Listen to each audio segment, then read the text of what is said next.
Welcome to Insight with Imran. Today we will tell you about e-invoicing mechanism issued by FBR.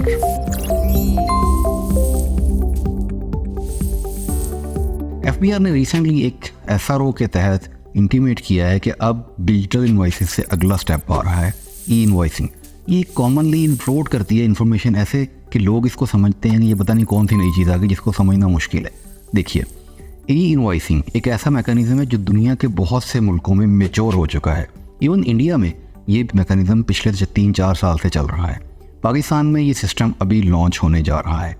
ई-इन्वॉइसिंग mechanism किस तरह से है, FMCG को कैसे उसमें टारगेट किया जा रहा है, आज हम आपको मुख्तलिफ इसके बारे में बताएंगे।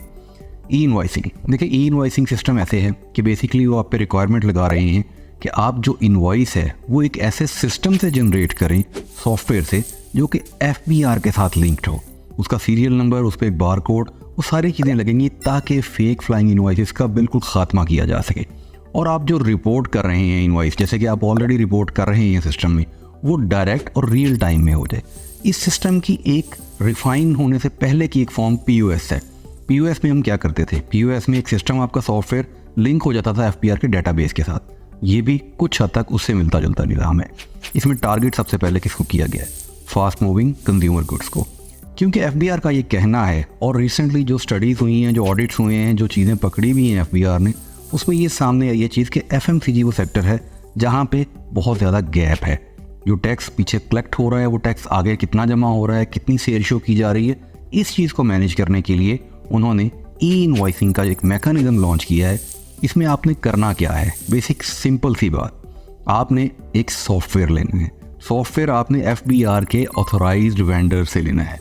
उसकी लिस्ट वो पब्लिश करेंगे, उसमें वो बताएंगे कि ये लोग हमारे ऑथोराइज्ड वेंडर्स हैं, आप इनसे सॉफ्टवेयर लें।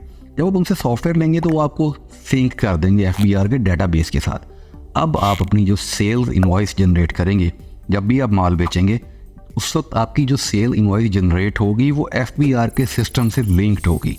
उसका सीरियल नंबर, उसकी रिपोर्टिंग, और फिर FBR उसको ऑटोमेटिकली आपकी सेल्स टैक्स रिटर्न में भी ले जाएगा, जहाँ से आप अपनी सेल्स टैक्स रिटर्न फाइल करेंगे। तो ई-इन्वॉइसिंग डरने की ज़रूरत नहीं है, लेकिन खुद को मैनेज करने की ज़रूरत है। ये ऑर्डर ऑफ द डे है, दुनिया इस पर जा चुकी है या जा रही है। पाकिस्तान में भी ये सिस्टम ऑब्वियसली एक ना एक दिन चलना है। तो अपने आप को अपडेट करिए एक सॉफ्टवेयर के तहत, जिसमें आप अपना पूरे का पूरा निज़ाम चलाएंगे, अपना अकाउंट, अपना हिसाब किताब बनाएंगे।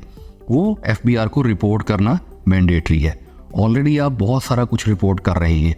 देखिए, जो सेल्स टैक्स रजिस्टर्ड पर्सन है वो ऑलरेडी अपना account, sale, purchase, stock FBR को बता रहे हैं रिटर्न में। तो ये थोड़ा सा सिस्टमेटिक हो जाएगा, जिसमें आपका सिस्टम FBR के साथ लिंक हो जाएगा और ई-इन्वॉइस जनरेट होगी, जो कि रियल टाइम रिपोर्टेड होगी। ये फ्रॉड्स और इन्वॉइसेस के मसाइल को हल करने का एक मैकेनिज्म है, जिसमें आपको सीखना है, घबराना नहीं है।